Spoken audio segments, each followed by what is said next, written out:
Welcome to my vlog. This is Mimi Guapa. Sa araw na ito, ako ay magbabasa ng isang tula. Nakakalito. Tatayo, uupo. Kaliwa, kanan. Taas, baba. Kakain, matutulog. Magsusulat, manunood. Magbabasa ng libro o magsuscroll sa Facebook.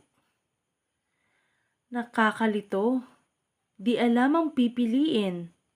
Kaya naman isinusulat ko muna, mga gawaing sa araw-araw ay tagubilin. Para maikintal sa isip at maalaala. Pero sa ngayon, ako'y matutulog muna. Nakakalito by Mimi Guapa.